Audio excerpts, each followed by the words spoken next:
Good morning. Amy, will you do we'll call to order and we'll do a roll call vote, please? Or sorry, roll call. Commissioner Ashworth, Here. Commissioner Banks, Here. Commissioner Hassler, Commissioner Schwerin. Here.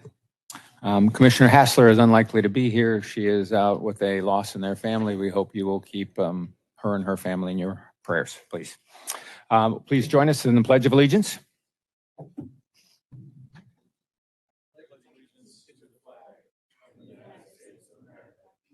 To the republic which stands one nation under God, indivisible, with liberty and justice for all. Thank you. As my sisters and nieces and nephews would say, happy fall, y'all. I want to say a couple of congratulations and a thank you to Sergeant Donald Schultz and Police Officer Victoria Sarver.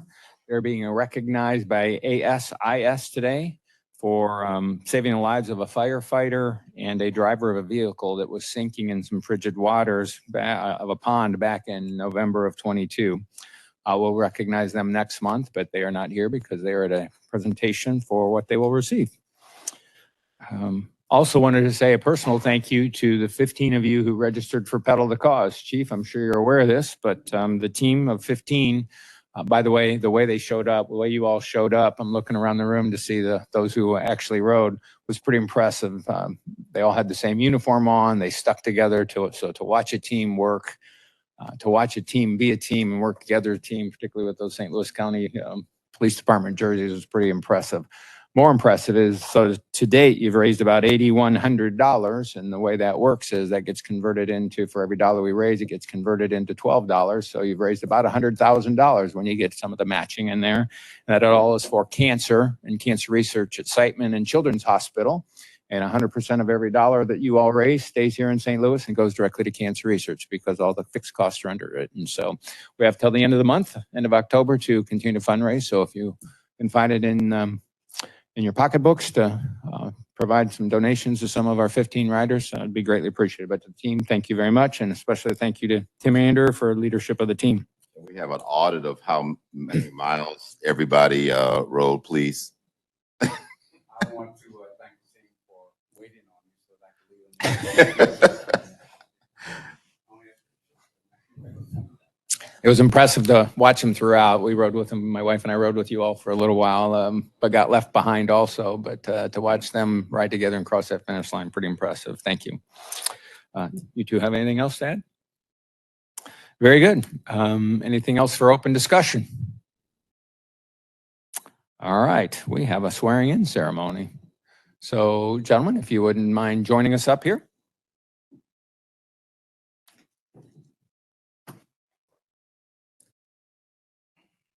These three gentlemen are going to be sworn in as St. Louis Airport Police. So thank you.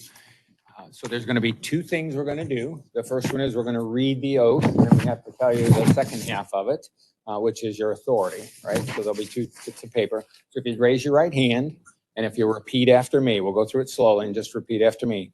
I, and then state your name, do solemnly swear that I am a citizen of the United States and a resident of the state of Missouri,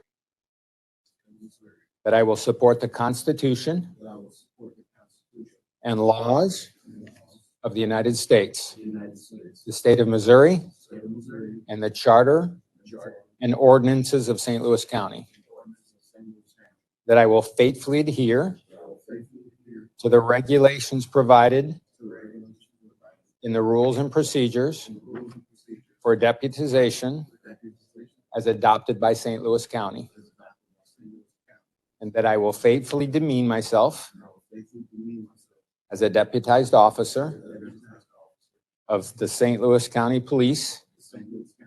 So help me God. Congratulations. Now, before we make that full piece, please, as a deputized officer of St. Louis County, you are restricted to the protection of persons and property at Lambert St. Louis International Airport. Congratulations, gentlemen. Thanks for what you've been doing, and it's great to have you out there protecting us.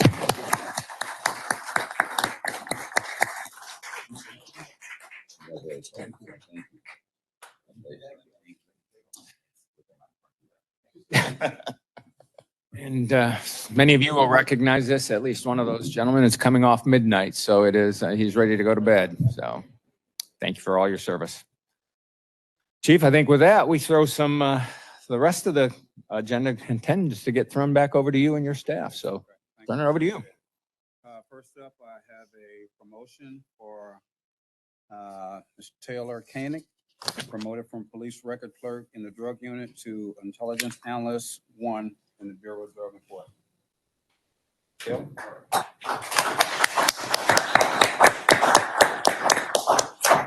We're going to step over here.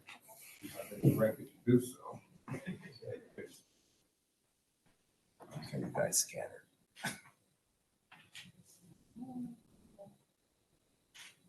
Good enough.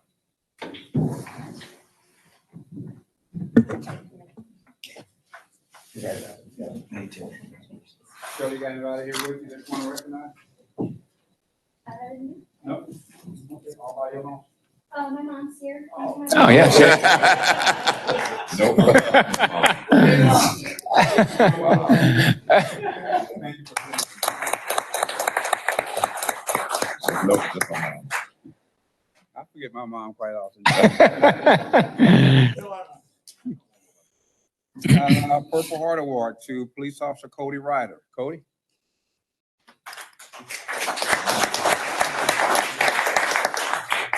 Thank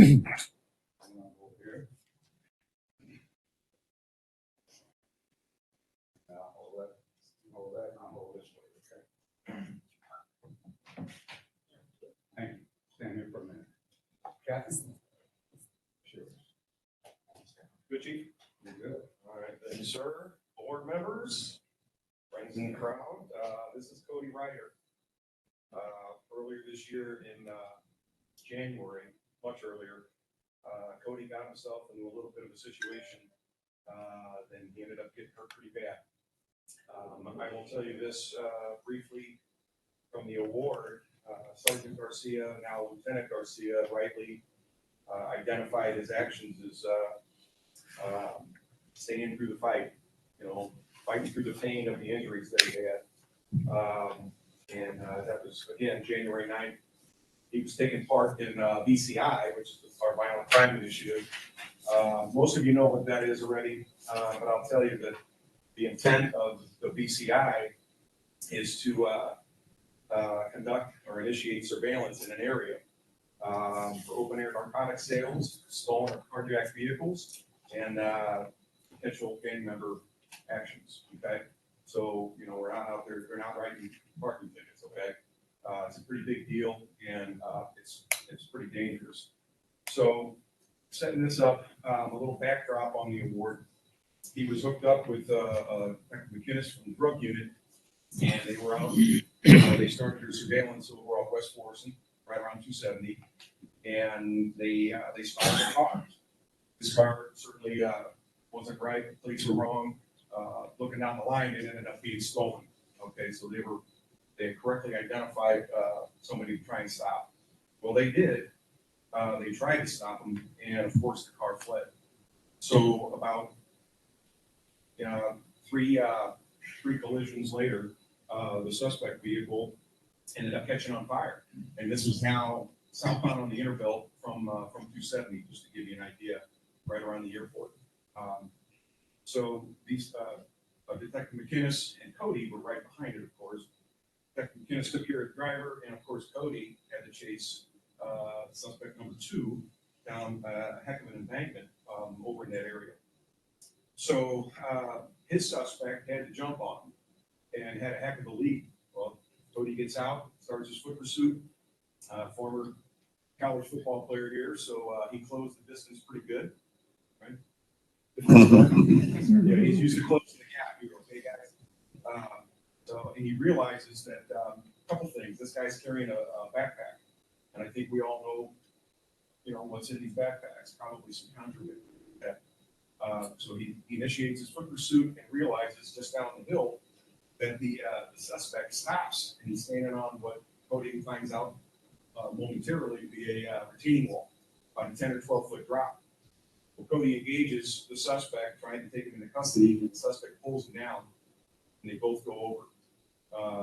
landing 10 or 12 feet down. Unfortunately, Cody landed on his head. No helmet this time, right? So, regarding that, he later finds out he breaks his back, fractures his vertebrae, and broke your neck and had a hell of a concussion. So back to the action, he both of the suspect and Cody are a little disoriented. Cody gathers himself, takes him to gunpoint, and the suspect thankfully listens. Cody's fighting through the pain at this point, gets on the radio and tells his teammates, "Hey, I need some help. This is where I'm at." And sure enough, they arrive pretty quick. So when they arrived, one thing that I did on this, I thought it was important to watch the body cam. Okay, we have that luxury these days to see what's going on with the officer's actions. And sure enough, as I'm watching this, you hear Cody, fight to maintain his composure. Fighting to get on radio all through all those injuries I just listed, and standing tall. And then you hear his support officers who gathered here today, the assist guard, get there. You can hear, their audible reactions to what had happened. They realized pretty quick what Cody'd been through. They immediately took care of him. Let me back up. You also hear, our helicopter hovering over top, and you hear sirens in the distance. So I'm sure all good things for Cody to hear. He was in a bad spot. So, long story short, his support team gets the suspect into custody, and then they get medical care for Cody getting to the hospital, and he finds out later what all his injuries are. So, and regarding the suspect, inside that bag there were 2 handguns, a good amount of fentanyl, I believe, and this guy was a convicted felon. So, needless to say, he didn't have any interest in going back to jail, or at this point, penitentiary. So, and he was, they hung $1 million bond on him. So, a pretty bad guy, okay? And all I can say, Cody, is that I can't believe you're standing here. Those injuries to most people, I think, they've been done, okay? So, there's a lot of mental toughness involved here, a lot of discipline in your comeback, okay, and the recovery. And I will tell you that your leadership, your command staff, we're all very proud of you, okay? And you were very deserving of this, all right?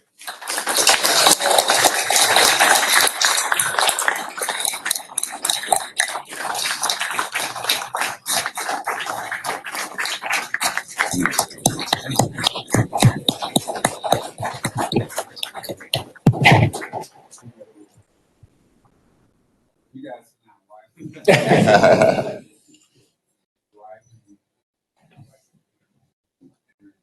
Thank you guys for being here. We appreciate it. The board will echo that too. Family and spouse, thank you very much for your support of him. Your team, Cody, you and your team, gentlemen and ladies, thank you for taking care of him too. We know it's a lot better for all of us if we have people around us who are supporting us. So thank you all for doing that. Cody, thank you. Deep thanks. Okay, next up is Police Officer Nicholas Euler and Police Officer Nathan Potoff. Chief commendation.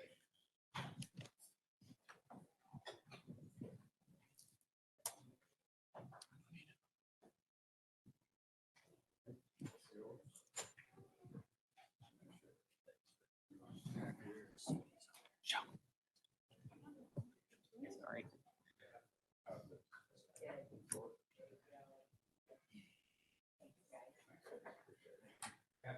All right. Commissioners, Chief, ladies and gentlemen, it's an honor to be up here to help present this award to these 2 officers. This is in recognition of their accomplishments the first few months of the year, where they made over 33 arrests on the Metrolink line. Of those arrests, 24 were for felonies. They arrested 2 homicide suspects, 1 carjacking suspect that had, in the commission of his crime, ended up shooting the victim. They were able to get him into custody. They recovered over 12 firearms. 24 firearms. 12 of those were part of federal prosecution, including a couple with 50-round magazines. Just the work that they've done is truly impactful for the riders of the Metrolink. So the fact that they're getting this award is very much deserving. So congratulations to both you guys.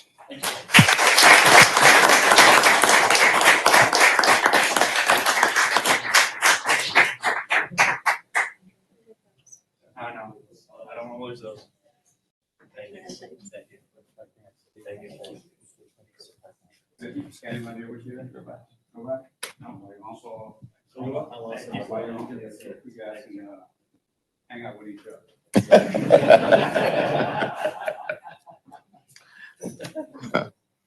Stand up.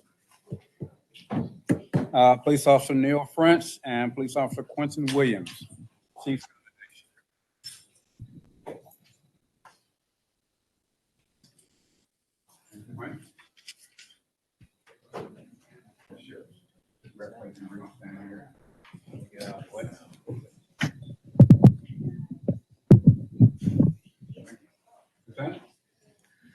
Members of the board, Chief Gregory, Department Family. Today, Police Officer Neil French and Police Officer Quentin Williams are receiving a Chief's Commendation in recognition of their actions on Thursday, June 9th, 2022, while assigned to the North County Precinct. On this date at approximately 12:40 p.m., Officer Neil French responded to the intersection of Sunswept Park Drive and Springtime Lane for a report of an armed robbery of a United States postal carrier. Officer French quickly contacted the victim and broadcast the suspect vehicle and suspect description to surrounding officers. While on the scene of this initial robbery, another call came out for a second armed robbery of a U.S. postal carrier in the 600 block of Greenway Manor. Same suspect vehicle, same suspect description. Based on the vehicle description broadcast by Officer French, the Regional Information Intelligence Center was able to determine a license plate. Shortly thereafter, the suspect vehicle was spotted by North County Precinct officers, at which time Officer Williams engaged in a pursuit. Ultimately, the suspect vehicle became disabled at Newhall's Ferry in Limburg. The driver fled on foot with a firearm in his hand. However, Officer Williams continued to engage and quickly close the distance. Officer Williams was able to safely apprehend the suspect and recover the firearm. Once both suspects were taken into custody, they were positively identified by the victims who were brought back to the scene where the suspects were taken into custody. In total, 3 firearms were seized and property stolen from the robberies was recovered. Further investigation revealed these same 2 suspects not only committed these first 2 robberies that happened within 30 minutes of each other, but 9 days earlier, they committed another armed robbery of a U.S. postal carrier. Warrants were issued by the St. Louis County Prosecuting Attorney's Office on both suspects for robbery in the first degree and armed criminal action. Officer French worked in cooperation with the U.S. Postal Inspector's Office, who have since adopted this case. To this day, the suspects remain in federal custody due to Officer French's investigative skills and Officer Williams' quick actions and quick feet. Their performance reflects highly not only on themselves, but also on the St. Louis County Police Department. This incident is really a great example of the partnership between the St. Louis County Police Department and United States Postal Inspector's Office, who is also here today as a show of support, the case detective handling it. So thank you. Job well done.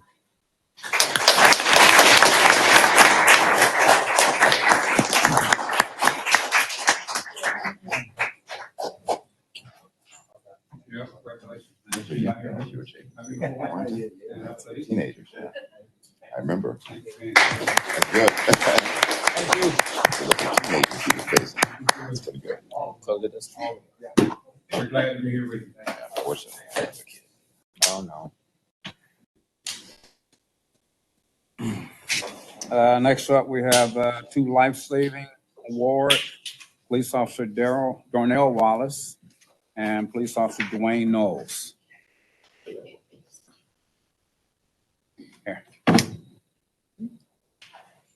You're gonna stand over here. I'm going to explain that to him.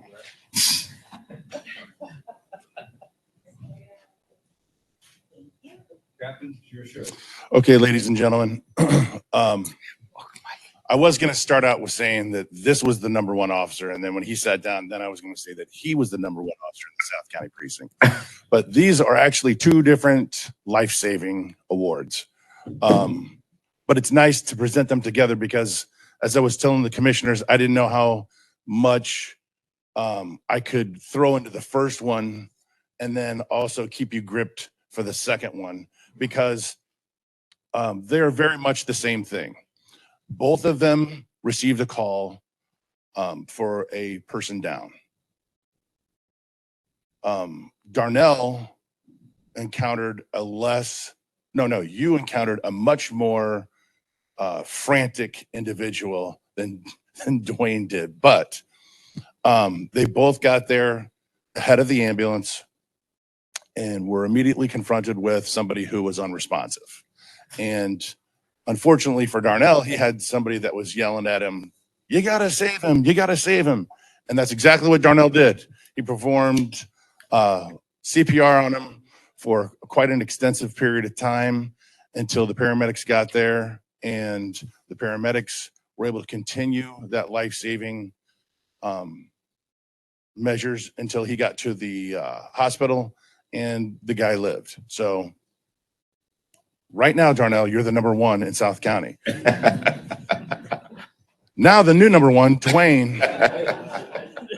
Dwayne just happened a year later, but it was pretty much the same thing, except Dwayne had to do CPR for an extensive period of time until the paramedics got there. But in both cases, Melville Fire Department said that neither one of the individuals would have lived had it not been for the fact that they both started CPR when they did. So I'm very proud of both of you, as is the chief and the board. So congratulations, guys. You did a great job. You're number 1 and 2 in South County right now.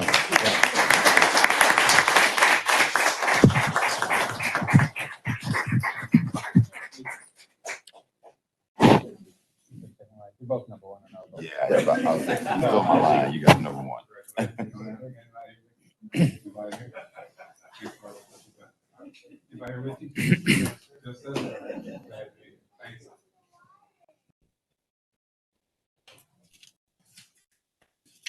Commissioner, that is it for the awards. Very good. For those of you who are guests and visitors here to support, we're about to get into the meat of our meeting. You are welcome to stay if you want to listen to all the detail, but you're also very much encouraged to step out and take care of life in your own way. So thank you again for your support.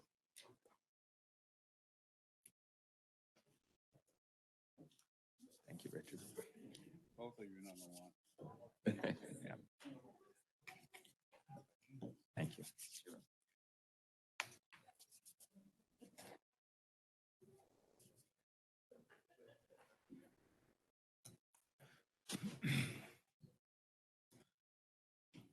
Everybody ran for it.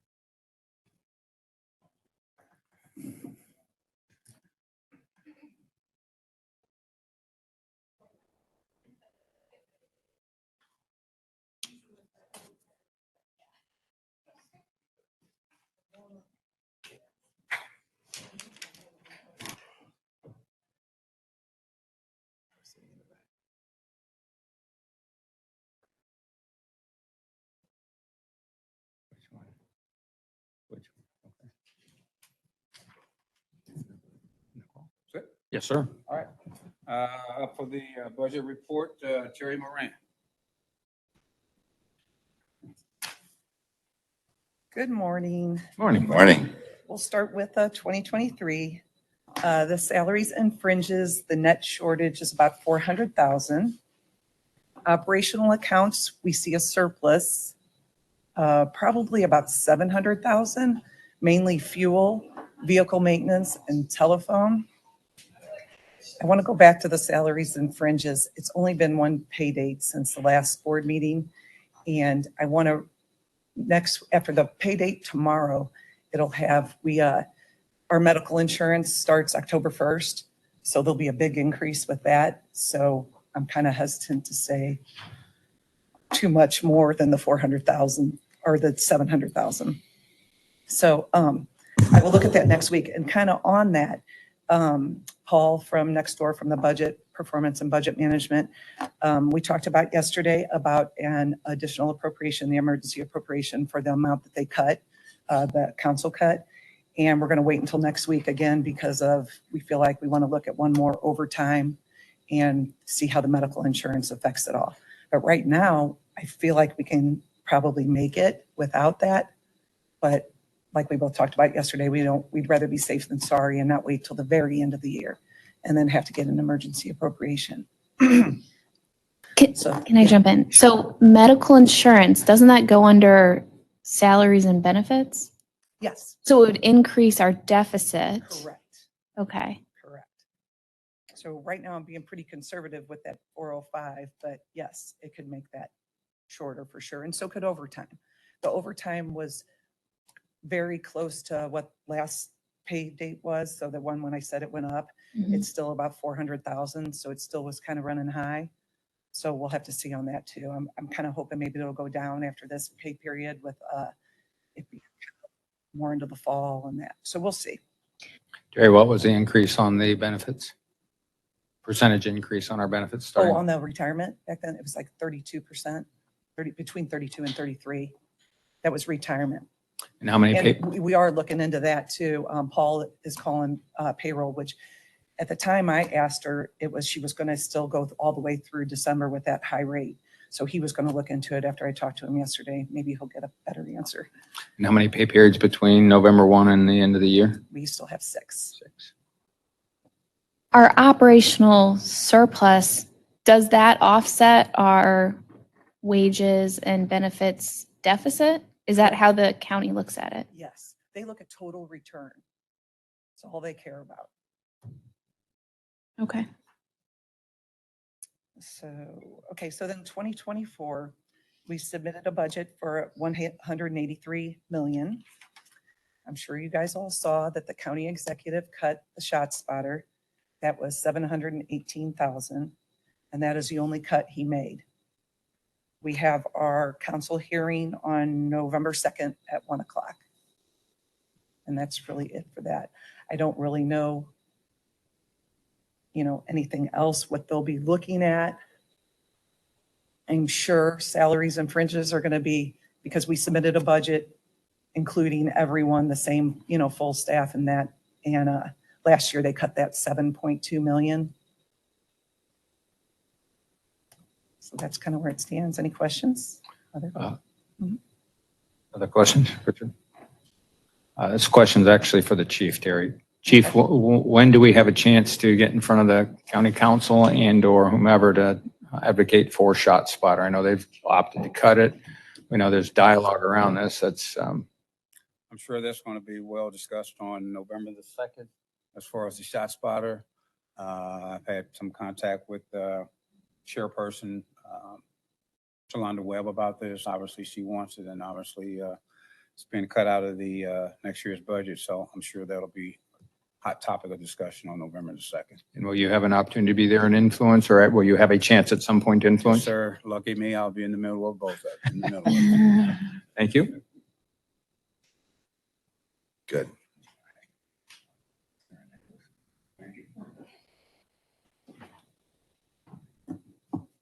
Captain? Thank you, sir.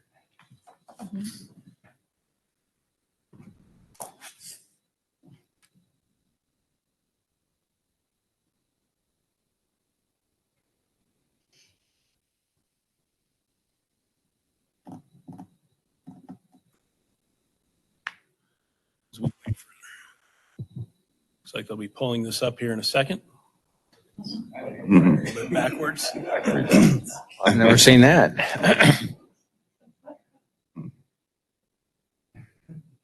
I have never seen that. Mirrored. I didn't know you could. So if they do that,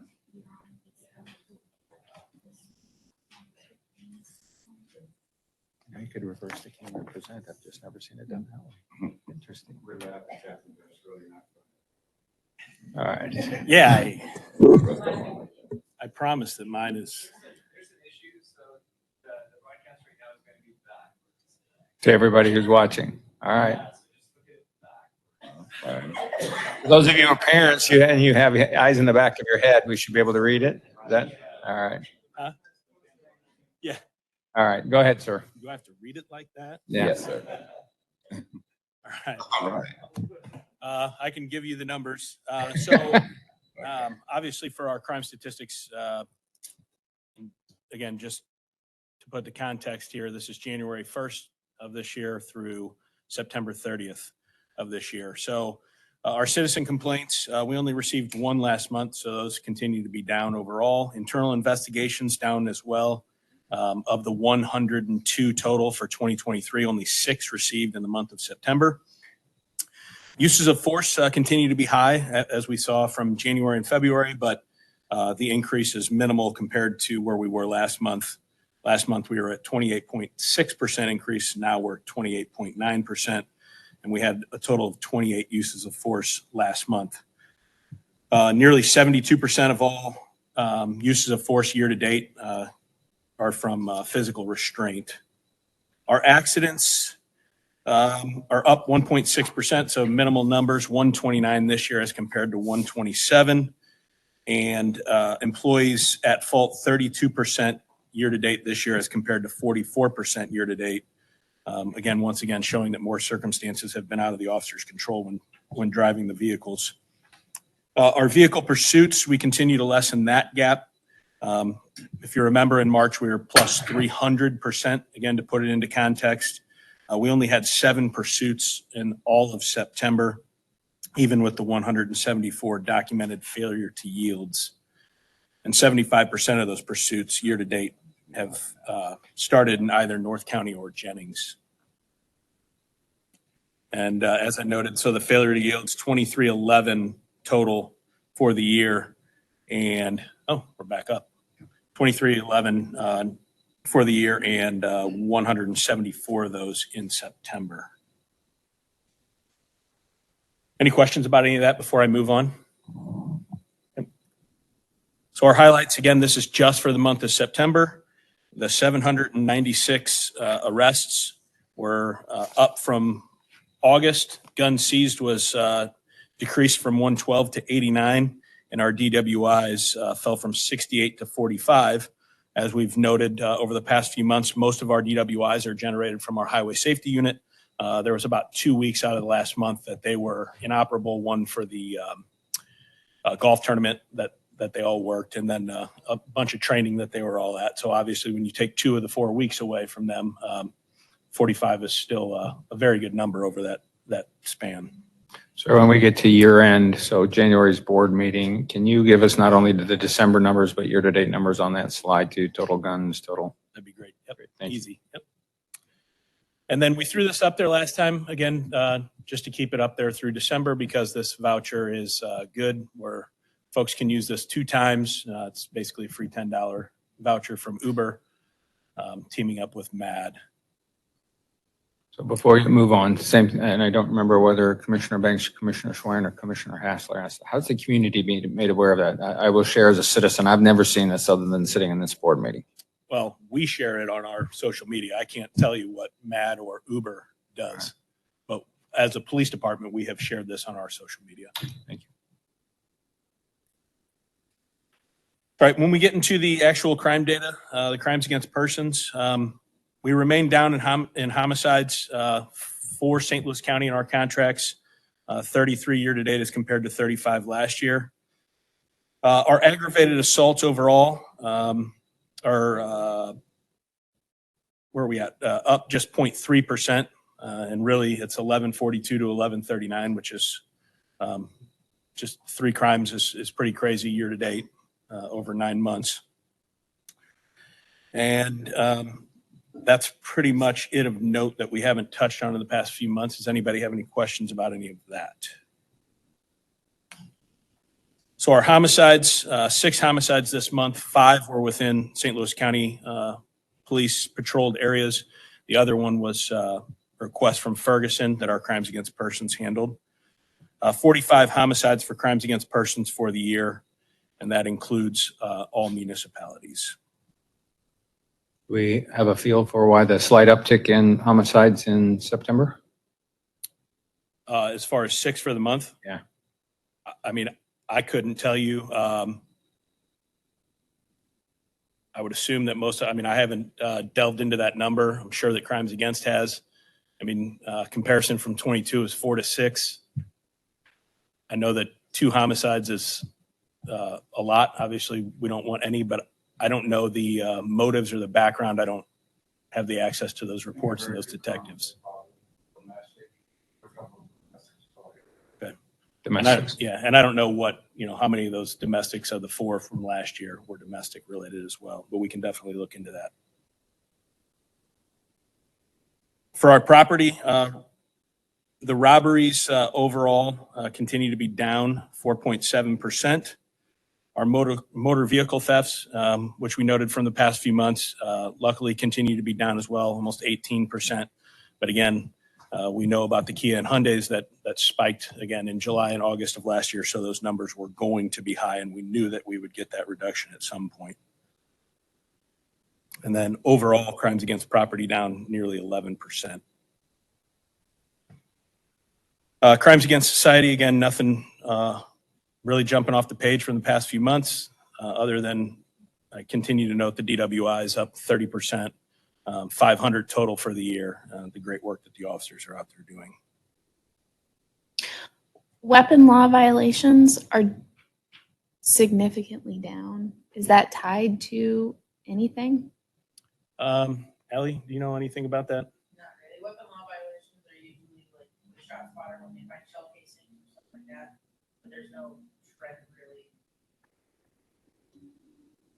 Thank you. When we look at our calls for service, every precinct lower than the moving average, which once again is expected as the moving average includes all of the summer months. So it's a bit higher than obviously the yearly average. And our self-initiated, every precinct also below the moving average here.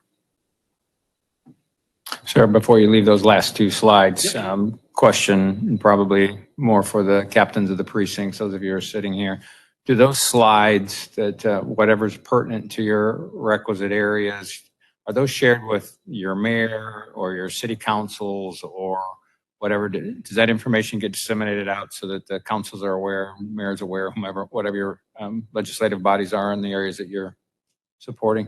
Do they get that information? Since I'm at the mic, I can probably answer that for the captains. Yes, it's all shared with their cities, contract cities. And actually, I know that our office does some of this, and I know that they have their own neighborhood policing officers who do. They tailor make their statistics for their cities as well. Excellent. So not only will they see the entire county's report, but they also, for instance, Captain Lawson, Fenton, I mean, they understand what's going on in their actual contracts. And those get shared regularly, not just once a year, but you're sharing those monthly or quarterly or That's correct. trimestrally or whatever. Yep. All right. And find the captains in the room.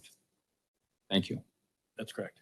If self-directed and directed, or self-initiated and directed calls are down, are our officers engaged in activities like their continuing education? And I guess my question is, what are they doing if they're not handling as many calls and self-initiated activities? Well, I mean, again, we're getting into a deeper dive into numbers because, like, for instance, I can't tell you how many of those self-initiated calls, like if you look at the North County precinct, just for instance, in August, they had 1822, down to 1431. But what I don't know without delving into all of those calls is how much time was spent on each one of those. Yes, they have a certain level of courses that they have to take, not only at the police academy, but there's also virtual courses that they're responsible for taking. I mean, that is an extremely deep dive that we could do, but again, it's, I mean, when you're breaking down that many calls, it's really hard month to month to say. But understanding that to keep that pace of 1822, I mean, that's amazing. So I'm not asking for the deep dive. I was asking more at a high level. Do our officers generally know the summer is a busier time, so we're going to do less of our credits then, and we'll pick them up when things slow down a I don't bit? think so, because again, on a quarterly basis, I believe the academy sends out a report to all supervisors that says, hey, here's all of your officers, and here's who's completed all of their academy requirements. In the summer months, we may have 75% of our guys and gals are already done with that. So I think it's just when they find that time, then that's when they do it. You know, just because it's a summer month, maybe they work on a Monday evening that happens to have 2 radio calls the entire night and they knock some of that out. So I don't think there's a rhyme or reason to where it doesn't appear that looking at the printouts that the majority of our officers put any of that stuff off if they can. because the number of officers who haven't completed that stuff is extremely low, and it's due obviously by December 31st. Thank you. No problem. One last question on fortuitous here on the slide on the self-initiated. Do we have a way of measuring outcomes from the self-initiated call? It's a little more proactive, right? Do we have any way to track whether there are an outcome with those calls? So I flip to the next slide. And you can see that the majority of self-initiateds that are generated here. So yes, absolutely. I mean, if we just extra patrols are extra patrols. Somebody calls out on a business, again, he's right across from me, but I'm looking at Captain Lawson, who has Fenton. They have a massive industrial area. They're going to call out extra patrols on a nightly basis. It's harder to measure those because unless they come across some nefarious activity that they're writing a police report for, as long as their businesses are secure and they're doing their things over the midnight watch to check those things, that's a little harder. Traffic stops, obviously, yes, are 100%. We can see if a ticket was written, a warning was written, an arrest was made, an arrest wasn't made, the race of the driver, the age of the driver, all those sorts of things. For our contract patrols, those are simply, in the 3rd precinct. And I just use that because I worked down there when I was a young policeman. You have places like Wilbur Park, which don't have their own police officers assigned, but we call out on contract patrols. And it may be just depending on what's written into the contract, a 15-minute patrol, a 30-minute patrol. So yes, we know that they're doing those. When we look at some of these other things, open garage doors, they come across those. We know that they're writing, there's a card that they fill out for the citizen, and they leave it. So all of it, yes, is tracked. Suspicious vehicles, same thing. If we go NRN, which is no report needed, then we know that the police officer, there was no crime committed or everything was on the up and up. But if they draw a police report number, then obviously we can delve further into that by reading the police report on exactly what happened. So the long-winded version is yes, obviously we can. Right, and you see it piggybacks on what Commissioner Schwerin asked, right? How are we making sure we're getting the best use of, wrong term, the best outcomes, whether that's back into the community or whether that's our officers developing new skills or reinforcing new knowledge when we're doing self-initiated. So it's all kind of tied together, our approach, and can we measure whether our approach is working or is there a better way we could be doing it? Yes, and like I said, again, I just wanted to be thorough with that answer for you. And that's the end of this. Our TSR data is normally up here. As I explained earlier, and when I sent you we can't get those numbers from the state until the 1st of the month, and we just have not been able to pull those.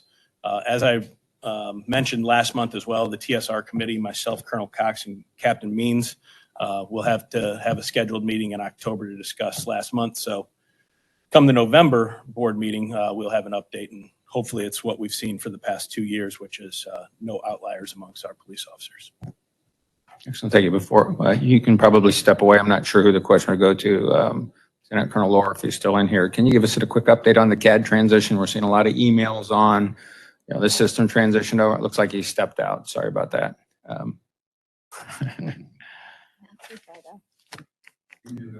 Maybe knew it was coming. Yeah, you're in trouble now. Just a CAD update. We're seeing a lot of the emails come through about system being shut down, system transferring over, use this form, not that form. Just a very high level update will work. I was anxiously waiting this moment to come in and speak this morning. In the hall. You know what? Hallway. This works too. You don't even have to speak. It's going well, right? No, just real quick. So the CAD our go live was about 7 a.m. this morning. So we did a soft opening at 6, go live at 7. As of about 20 minutes ago, it seems to be going well.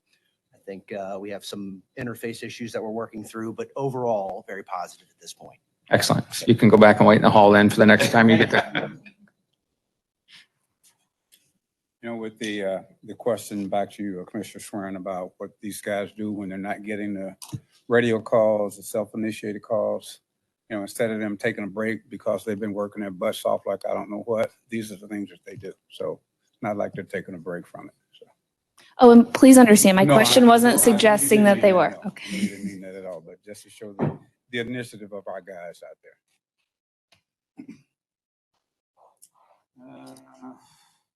Human Resources, Lieutenant. Good morning. Morning. September staffing report did not change much from August. We're still down 130 officers. Professional staff at down 46. Vacancies for professional staff still seem to be security services and communications dispatch. We still have a lot of applications coming through for both of those positions. We should be hiring start dates for 3 or 4 security officers by the end of the month. And we have 3 experienced officers starting on the 16th. Experienced security officer or police officer? Police officers. We've hired 18 commissioned officers for the year and 48 professional staff. Applications coming in seem to remain steady as they were in August. We haven't really had an uptick in any open positions for the department. Obviously, we keep recruiting. We know we're at Lincoln University today, so hopefully for that we'll get some from there. Women in Policing event is upcoming. That's not looking too promising at the moment. We have 1 person signed up currently. We may have to push that towards till the spring. Kim, Officer House, was off on maternity leave over the summer, so that really took away some good opportunities for her to get out there in the public and recruit for that event. Any questions? The one person who was planning to attend the Women in Policing, we won't push her off. We'll go ahead and work with her independently. Yes? We'll work with her, but she does not appear to be qualified. We just didn't want you to postpone her and we lose her because of, very good. Correct.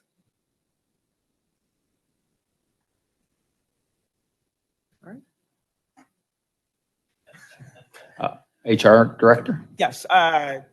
Waiting for medical results to come back through. It looks like October 30th for the start date. 10:30. We will all get to meet her hopefully next board meeting, yes? Yes. This will be Are my you going last one to, here. are you going to unilaterally? That sounds You answered the question. You're going to unilaterally throw her up here and send her in blind? I'll still be attending, but in the we'll hallway, see how right? that's- In the hall, floor. In the hallway. Thank you. Thank you. You know, a big part of the hiring process that we go through here is the background investigators, the job that they do. And, you know, sometimes you hear about applicants who say that it's taken, 3-4 months before they get hired. A big part of it is because of the thorough job that our background investigators do. I got Jamie Partee here to talk to you about just what they do. What they do. Ma'am, we want you to know, we know you're very, very nervous. So Richard is prepared to cross-examine you, make sure that you are nice and relaxed, and then, As much as I enjoy peas, and it's very little. and then what Commissioner Banks doesn't get to, Commissioner Schwerin will with her cross-examination skills. So just to make you I feel didn't want relaxed. to defend against that cross-examination. Oh, okay. So there you go. So you got your defense Correct us. attorney here. Better than witness already. Take a deep breath. Let's see here. What I'm doing here. Oh, there we go. All right. Most of you guys know me, Jamie Partee. I am a background investigator down in personnel services. I've been there for it'll be 4 years in May. So And a tremendous cyclist. And I do enjoy cycling. It's a newfound pleasure of mine. As the chief was saying, the hiring selection process for St. Louis County is quite lengthy. There are about 12 steps for a police officer or security officer applicant to go through just prior to getting hired. As a background investigator, we can break these 12 steps down into about 4 additional phases. You'll see after the current selection process, the application is received. The application then goes into what we call initial screening. And initial screening, the recruiter will go through the application, make sure it's filled out accurately, and they'll run the applicant to make sure they're not wanted for any crimes. Testing is the second phase. We have our IPMA, our PEP, and our trigger pull assessment. After all 3 of those tests are completed and passed. Oh, I'm sorry. I'm pretty loud. Sorry, I didn't think I needed that.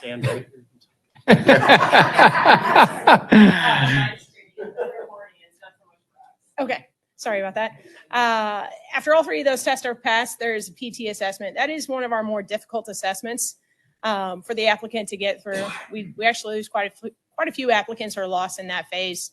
However, after successfully passing those, the applicant will move into the background investigation phase. There we can add in our document collection, our polygraph, and our PCIs. Once all of those are completed, the applicant then gets to move on to what we call the final review board. The final review board is comprised of 4 commanders and a civilian typically, which is our human resources director. However, that position is currently being filled by Lieutenant Ostendorf until our new HR director comes on. After successfully completing the review board, the chief gets the final say on the vote. And the applicant is then given a conditional offer of employment, moved on to psych and their physical. And once both of those are completed, they'll get a full offer of employment and given an onboarding date. Wait. What is IPMA? IPMA. So that is a police assessment test. Each one of that test is specifically designed for individuals who are interested in law enforcement. So I'll cover more of that as I move into the actual PowerPoint. Very good. What exactly those cover. Thank you. So application received. Like I said, the application is first submitted online by the applicant. They pertain anywhere from 87 to 118 questions, depending on how you answer some of those questions. They pertain directly to the applicant's, their history, where they are currently in their life, their employment in their life, education.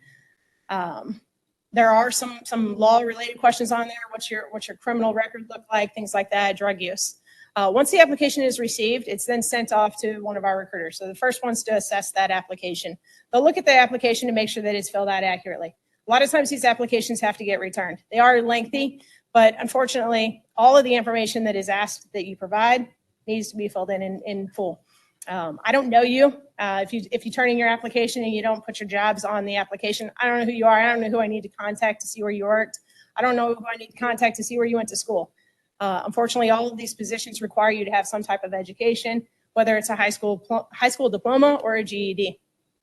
Once that application is reviewed, they'll move into testing. The applicant is contacted both by our recruiters and they'll receive an email as well, asking them to come in and sign up to test. So the first test the applicant will take is the IPMA. They have to score a 70% or better. There's 100 questions on the IPMA. Some of those questions have been removed. They just don't fit the position. So we did remove those down to about 70 questions. Who administers that test? We have a testing coordinator. So that's Porsche Brown. Porsche Brown, when the applicant comes in, advises them there to test. She sets the test up, starts the timers on those tests. And once they're done, she grades, it's a Scantron test. So the Scantron is fed through the machine. She tells them their score and whether or not, if they pass, they're moved on to the PEP. If they do not pass, they'll have to reschedule to take the IPMA one more time. So each one of our tests is given 3 attempts to successfully pass the test. So if you don't pass on your first attempt, no big deal. There are study options online you can look at. You can probably talk to somebody who's taken the test before, best study recommendations, to figure out how to pass that test. It's not a very difficult test. It's very entry-level law enforcement related. What you're looking for in a law enforcement officer, does this person possess those abilities? Right? After successfully taking the IPMA, they'll take the PEP assessment. The PEP assessment just kind of gives us an insight of the person's character. What do they look at morally and ethically? Do they steal from their employer? Do they think that's okay? If they go through the shopping line and don't have all their items ringed out, do they think that's okay, or do they go back and return the items? Do they think they're too honest to steal? Things like that. Have they ever stolen? Do they ever lie? When is it appropriate to lie? When is it appropriate to use drugs at work? Do you have a problem with a coworker who uses drugs at work? Do you cheat the company time? Questions like that. So I'm going to jump in one more time. Yes, ma'am. These tests, are they written by somebody who's within St. Louis County Police Department, or do we purchase the test from some outside? We purchase. Each one of these tests are purchased. We do reuse our IPMA tests, the booklets anyway, so that we don't have to purchase those outright every time. I once looked this up, and that test can range anywhere from 135 to on if you're not reusing that material. We tend to reuse our material. Do the companies that write these test questions, do they update them? That would probably be a question for them. I know that we haven't, in the 4 years that I've been up here, we have not updated our IPMA test. There's not a whole lot you can update about a PEP assessment. That's somebody's personality assessment.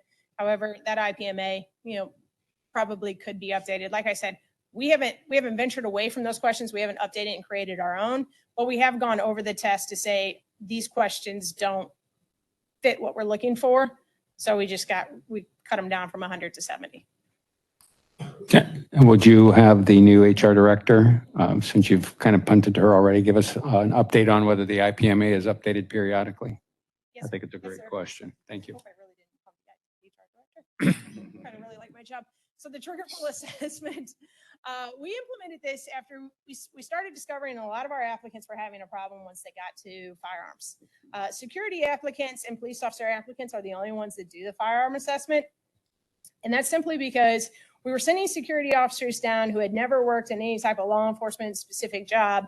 They'd never carried a firearm. They'd get down to the range. They weren't comfortable with carrying the firearm. They had no intent. They really weren't aware that that position was going to require them to carry a firearm.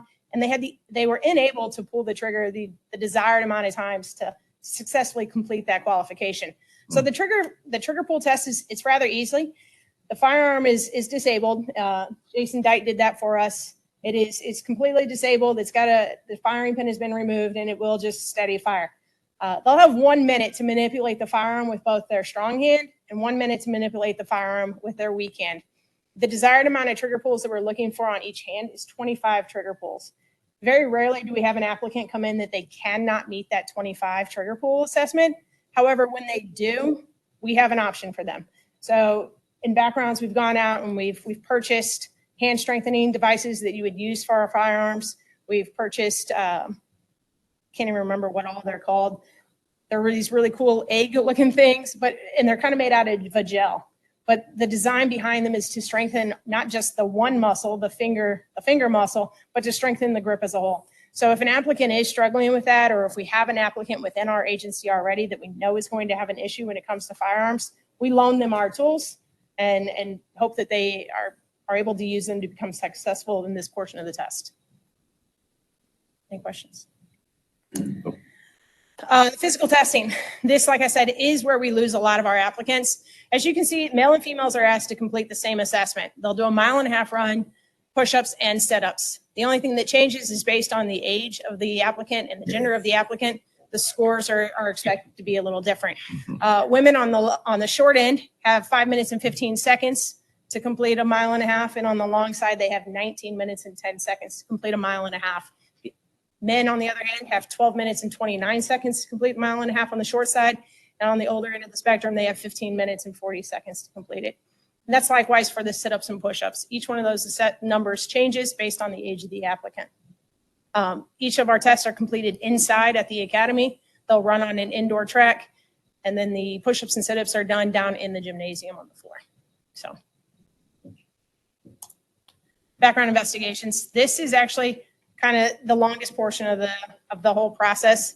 It takes us about 2 weeks to collect all the information that we need, and that's on a steady flow of collection.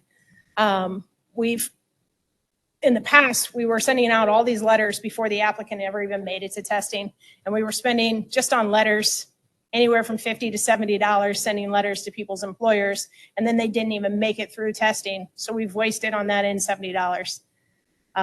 Now what we're doing is we're waiting until the applicant makes it all the way through testing. And this benefits us right now because there's not 200 people in the background process like there used to be.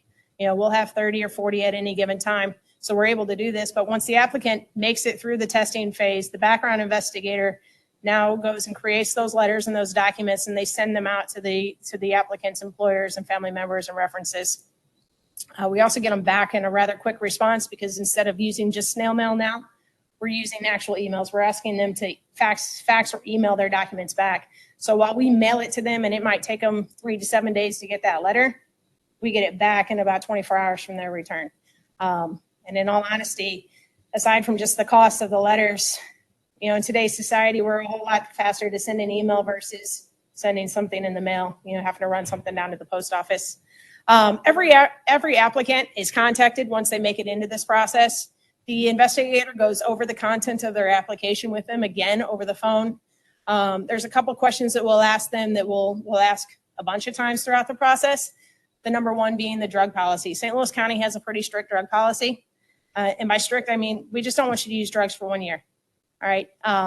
It's a waste of your time. It's a waste of my time. It's a waste of the department's resources and the money if we bring you in and you say, oh, halfway through the process, I used drugs.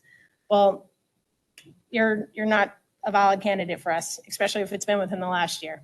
So we'll ask you about all the contents on your application one more time. We'll ask you the drug question. We'll get you scheduled for the interview in person. When I bring you in for the interview, it's going to take anywhere from an hour and a half to 2+ hours to interview you in the office. We'll see applicants who are younger typically take a lot less time because they don't have all the employers that an older applicant may have. However, sometimes they do, or they have a lot of education that you have to go over. Your background interview is really dependent on the applicant. What does their history look like? Those questions that we ask you pertain to not just your day-to-day life, but your criminal history, your upbringing, any kind of deviant activities that you may have, drug use, gang involvement, schooling. It literally covers everything. I've never had an applicant in 4 years tell me at the very end, we ask you, are there any questions that I didn't ask you today that you feel I should have asked you about? I've never had an applicant say, yeah, you didn't ask me this, because we literally ask you, there's a question about everything. When you say they're recorded, audio, video, Yes. both? So we use an audio recording. So once we bring the applicant in, we introduce ourselves, we tell them about the recording device, let them know that it's there, and then we turn the recorder on. I like to tell my applicant, hey, I'll turn the recorder on. I'm going to introduce myself again, even though you know who I am. I'm going to introduce you, give today's date and time, and then I'm going to ask you to introduce yourself before we start going into the process. So they are aware that they're being recorded. So once that interview is done, so what does the background investigator do now? So a lot of times during that interview, applicants will come up with some more job history, or they'll come up with some things that happened at school. And a lot of times we'll get back people's transcripts, or we'll get back discipline records, and a lot of stuff is left off. So now we've got to call the school and say, hey, I brought this applicant in, you guys returned their discipline record, nothing's on it. However, he stated, he was, just most recently I had an applicant that was kicked off the football team his senior year of high school. Well, that's weird that you've played sports all through high school, and now all of a sudden your senior year, you're getting kicked off the football team. That's strange. So we'll try and reach out to that school. We have that release waiver that the applicant signed. We can get that information from their coaches, their principals, their counselors, and we'll type on all those incidences that they brought up. So if you have an applicant who didn't bring up anything in their background, your memo is really short. It's about 9 pages. You have an applicant who brought up a bunch of stuff that needs to be looked at in their background, or they have court cases, criminal records, civil matters, divorces, marriages, multiple children. You're going to have an applicant with a memo that's anywhere from 14 to 17 pages. And all of that stuff is typed out prior to the applicant being scheduled for a polygraph. So in this background phase, the applicant is going to be interviewed. They'll be sent for a polygraph, a ride-along, and then they'll end up with a PCI with our commander at the very end. This is just a list of items that, as a background investigator, before we can send our applicant down to this PCI, with the commission PCI, all of those items have to be collected and cataloged into the applicant's memo. The polygraph examination. Ideally, our polygraph should not take place within the same week that we interview our applicants. However, every once in a while, we are rushed and we have to get our memos typed and our applicants down right away, depending on the hiring dates. But the applicant ideally should not be polygraphed within that first week. We like our applicant to go home, think about things. Believe it or not, I've had an applicant call me at 9 o'clock at night and say, hey, I was taking a shower and I thought of this. It's the weirdest times that you're going to think of something. And we always tell our applicants, don't be a judge of your own character. Let us judge the character for you.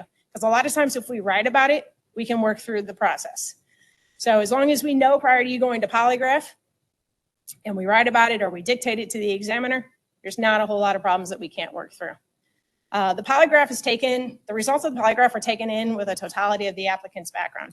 So the lieutenant is actually advised of the results of the polygraph. We don't get that. The applicant will then go in and meet with the lieutenant and discuss any information that came to light during the polygraph, and the lieutenant will then share up with us, hey, your applicant said X, Y, and Z came up in the polygraph. And depending on what that information is, we'll add an addendum to the person's memo. And we'll ask them, hey, why didn't you discuss this? And a lot of times it's not nefarious. It's just they weren't thinking about it. All right. Question. Yes, sir. Are the polygraph questions general questions, or are they specifically tailored for the applicant? They're tailored for that applicant. That's the other reason why that 1 week period looks good, because we can get that memo to our polygraph examiner and they can detail. So the polygraph is based on the response to the questions that you gave during your actual interview. Got it. So if you say, no, there was no drug use, when you answer, no, there was no drug use, we should be beeline across the sheet. If there is something in there, they're going to dig in a little deeper. Who administers the exam? So St. Louis County has 2 polygraph examiners on site here. They're both commissioned officers that we have, not we have trained, but have sent for training. That's Officer Tracy Galis and Kenneth Scala. They do great work, very thorough. Broke it.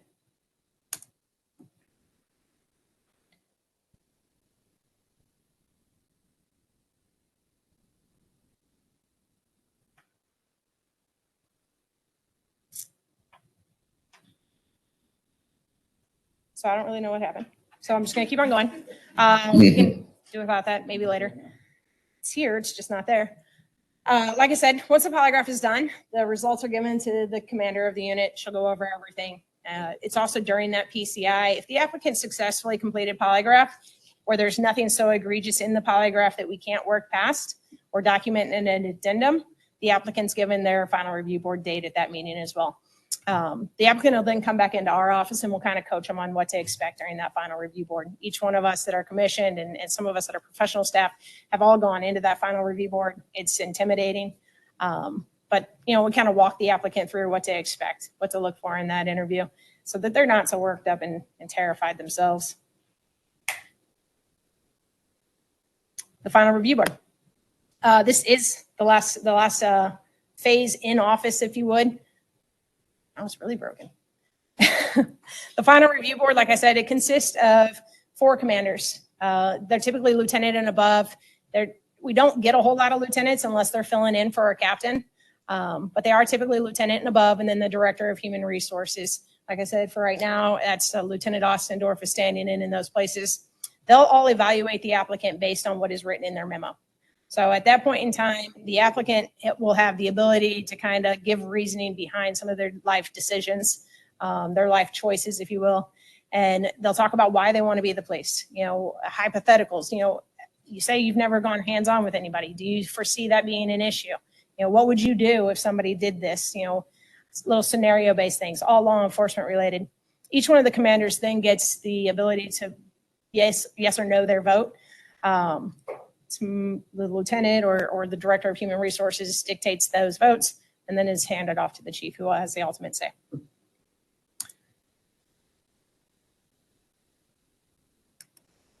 The final examinations. Once an applicant is given a conditional offer, they're sent in for a physical and a psychological. So the physical is typically first. I think we're still using Barnes Care to administer those. Applicants just, can they function in the day-to-day environment? Can they get up and down safely out of a chair? Can they climb a flight of stairs? What's their height and weight, their hearing? Drug test is all administered at that phase of the test. If the applicant successfully completes that portion of the test, they're then moved on to the psychological. A lot of people like to say, you know, they don't think this physical is that important. It actually is. You know, they're like, why can't we just give them a drug test and move on? We actually had an applicant move through our process that found out just by going through our process that she was actually about to lose her vision. Can't hire somebody that can't be at the police. So a year, whether it's 2 years, we do lose a lot of people there in just the physical portion of the test, not just the drug test. The psychological is handled off-site by fluorescent psych. Those results are forwarded to our office. Background investigators, we don't see those. Once they're successfully completed, the lieutenant gives them a call and gives them a full offer of employment. Welcome to St. Louis County. Any questions? Any questions? 3 questions and comments.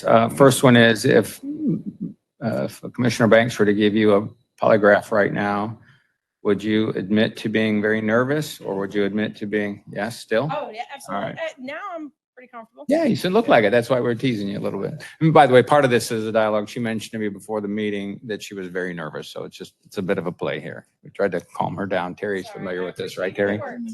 Hopefully so. The two fundamental questions, maybe substantive questions. The impression, at least I'm left with, and I'll defer to my colleagues on theirs, is for most things, there's at least a second chance and potentially a third chance. So these aren't one and done that streamlines a funnel like from 1,000 people to one person in 1 week. And that's good to hear, right? Because we're all human. We've all done things and or not, and or may pass something or not, or whatever it might be. All right, thank you for that. And the second is just a slight drop down from beginning of process to end of process. They get assigned to the academy. What's the average length of our recruiting process? Application, right? Not pre-application. Application to approve all the way through. What's the average time?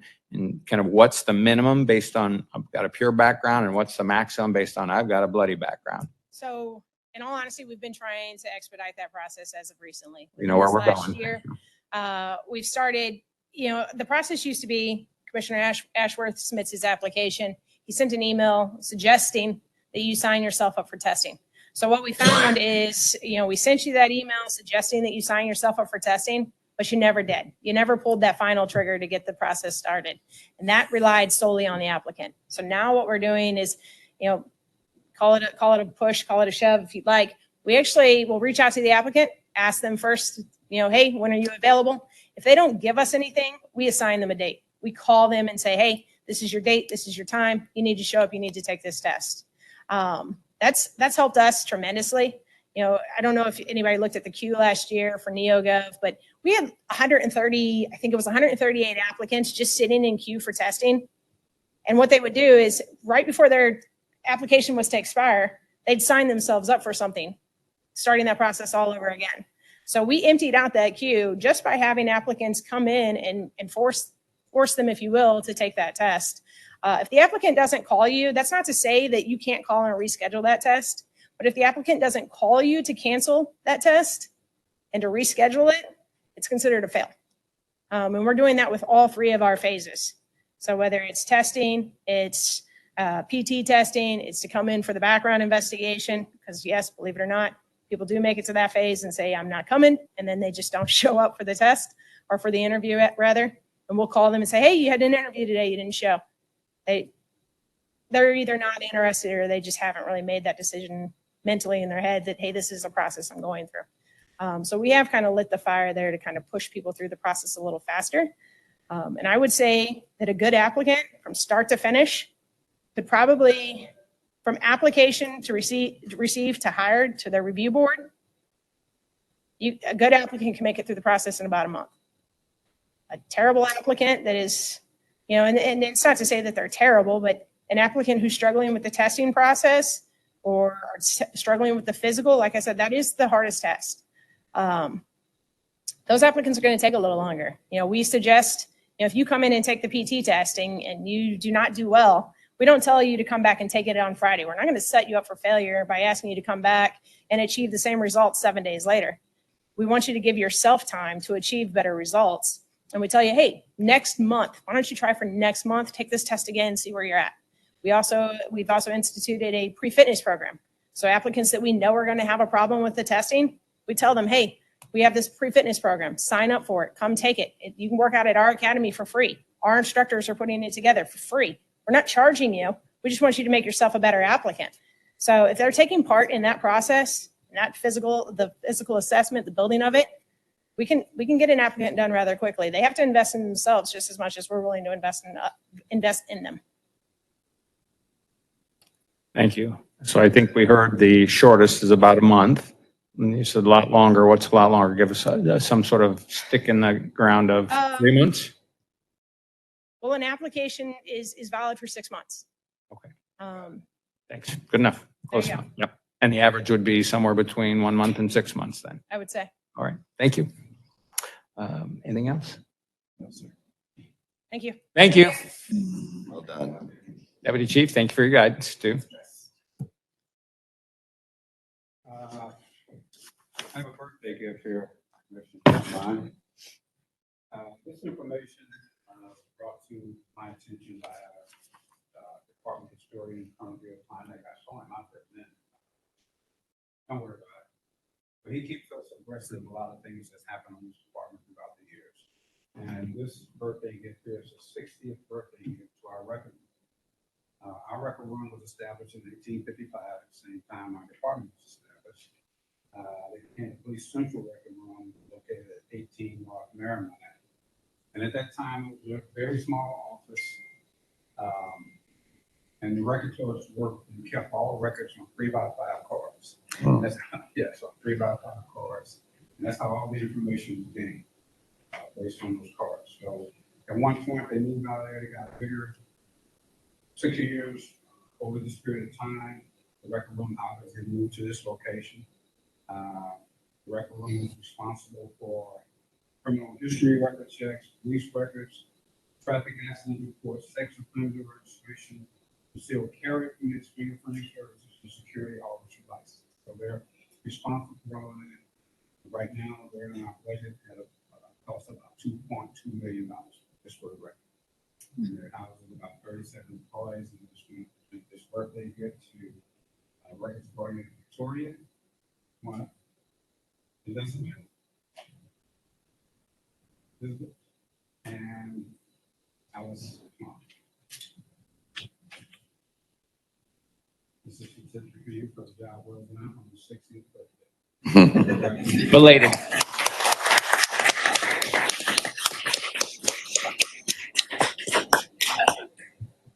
Thank you guys. What to do? Thank you guys. Thank you very much. Thank you. You don't look sick. And I didn't mean you're, oh, okay, yeah. Go ahead. What? Me up there? You too. All right. Are we out of the way? Are we out of the way? Yeah, no, I've got you in the next perfect.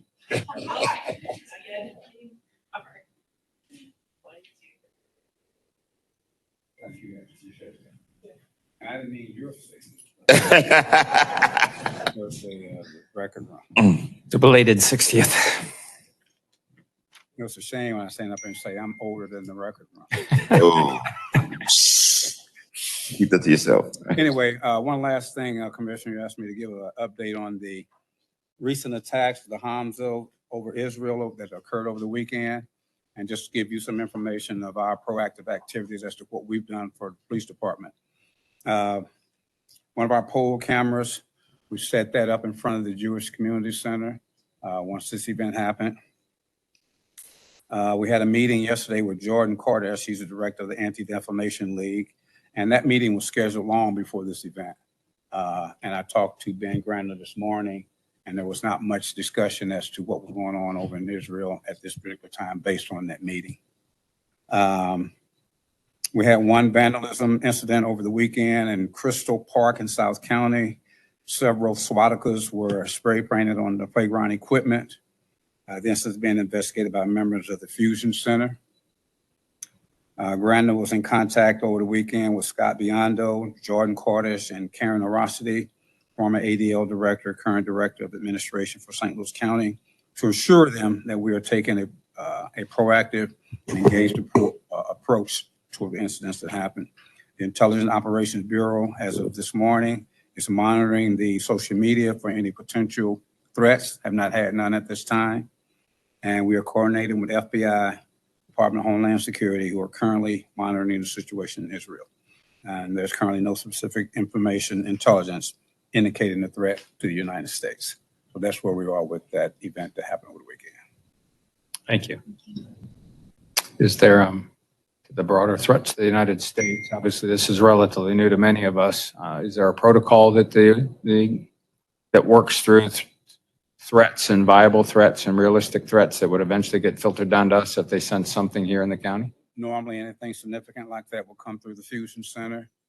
Ben Granda, they monitor that on a daily basis. And if there's anything that's of any concern to them, the least little bit of any type of threat based on this type of situation will be filtered to us, and we'll do whatever proactive activities we need to administer safety to those particular people. Thank you. Else? Thank you, sir. Thank you. That's all I have, sir. Very good. Thank you. We have approval of the minutes from our September 19th, 2023 meeting. I'll move for the approval of the minutes. I'll second that motion. Any further conversation on the minutes from our September 19th, 2023 meeting? All in favor of approval of the minutes from the meeting of September 19th, 2023, please say aye. Aye. Any opposed? Very good. Thank you. Letters and communication. Amy, anything on an incoming basis? Anything from an outgoing basis? None from me. Very good. Any old business? Under new business, it appears that we have one contract. What a pleasant thing that we have one. And it is a professional service agreement with JEOL USA Inc. It is a new contract with JEOL USA Inc. for laboratory equipment, a scanning electron microscope. It is a complex instrument with numerous forensic functions to ensure optimal use of the microscope. JEOL USA will conduct an in-house training session for 4 crime laboratory employees. The cost of the training, and to include services and all related expenses, will not exceed $5,000.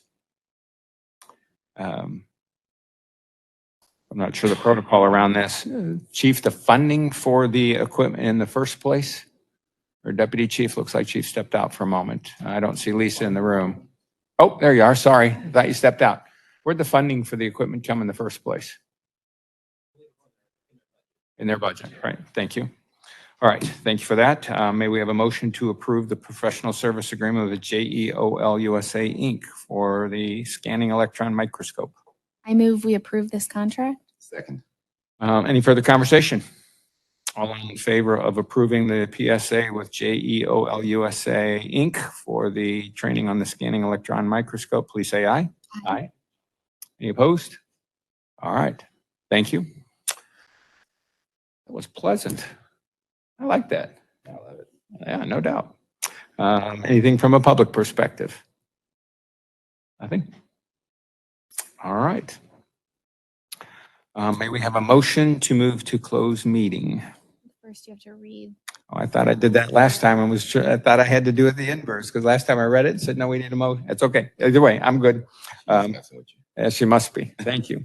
The Board of Police Commissioners may vote to go into closed meeting for legal advice and review of claims and lawsuits involving the police department. Section 610.0211 RSMO and Section 114.0201 1 SLCRO, discussion of employee and personnel matters, Section 610.0213 and 13 RSMO, and Sections 114.020.13 and 13 SLCRO. Preparation and discussion for negotiations with employee groups, Sections 610.0219 RSMO and Section 114.020.19. Discussion of security matters and investigative information that, if disclosed, has the potential to endanger the health and safety of the individual, of an individual or the public. Section 610.021 18A RSMO, 114.020.123 SLCRO, and discussion of operational guidelines, policies, and specific response plans developed, adopted, or maintained by the department for use in responding to and preventing in a critical incident which has the potential to endanger individual or public safety or health, where the public interest in non-disclosure outweighs the public disclosure. Section 610.02118D RSMO and 114.020.121 SLCRO. So for all of those reasons, I move that we go into closed meeting. I'll second that. Amy, would you take a roll call vote, please? Commissioner Ashworth? Yes. Commissioner Banks? Yes. Commissioner Schwer? Yes. We are moving to closed session. Thank you all. If we don't see you again, have a good rest of your October and happy Halloween.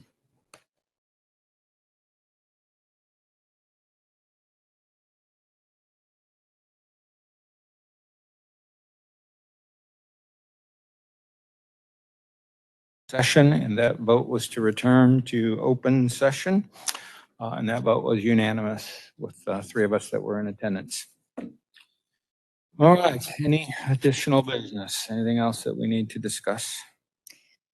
So it has come to the board's attention that our participation on our live stream of these meetings is very low. And I will suggest that we discuss whether it makes sense to continue the live streaming process, given that it does take resources to prepare and produce that, versus making it available to view on the department's YouTube station in relatively quick order after each meeting. Given the circumstances in which we started live streaming versus the circumstances that we have now, I just question whether it is a good use of department resources. So I would like to open that up for our discussion. I concur. I think it is something that was useful at the time, given the low participation by people and the amount of resources that it takes to produce that. By having the video available, as we said, within 48 hours on our website, would be available for anybody to watch that was that curious about it. All two of them who stream with us. Two questions. First one is, I think I know the answer to the first one, but I'll ask anyway, since it was already being videoed when I joined the board. The reason we went to live streaming was COVID? Correct. We started live streaming when the board itself also had to be virtual. So that doesn't exist anymore. And the second, I think Richard touched on then, our board meetings are still taped and they're made available on our police department website within 48 hours. So people can still see what we're doing. They just don't see it real time. And if they want to see it real time, they come. Is that accurate? Sergeant Panis, how quickly are we uploading? Yes, within 48 hours, they're uploaded to our YouTube page. So the answer was within 48 hours, they're updated to our YouTube website. And we're still live, where if someone wanted to come participate, they're obviously able to do that if they want to come in. Yeah, absolutely. It's live. Yeah, I would just take issue with the one word that our antiquated chairman said when he said taped, but understood that we meant uploaded. But thank you. Antiquated. I'm so when we say old business, it's taped. in the future, Amy, when on our agenda, when it says old business, could you change that to antiquated business? Yeah. Just call it vintage. Oh, I like that. Vintage. That's our daughter would say that one, vintage. All right. So one other question I would just raise is at the beginning of our agendas, we do have a line item that talks about individuals with disabilities who may need accommodations in order to participate. I would suggest that we still continue making that offer. I don't know whether we legally have to or not. I think we should. Agreed. And to the extent anybody reaches out about that, provide an accommodation. Good call out. Agreed. All right. Since you asked the question, would you mind making the motion? Yes. She means no, she won't. Yeah, no, I do not mind. Yes, I will. I move that we change our meeting format such that we are going to meet in person, not streaming on WebEx, and provide a video, whether taped or otherwise memorialized, to our department YouTube website or whatever site we use in the future within 48 hours. I would second that motion. I believe this just requires a vote, right? So all in favor of ceasing or stopping the live stream, knowing that we will have video representation up within 48 hours on multiple formats. Please, all in favor of the motion, please say aye. Aye. Any opposed? Very good. Anything else to discuss? No, sir. All right, well, may we have a motion to adjourn? I move that we adjourn. I second that motion.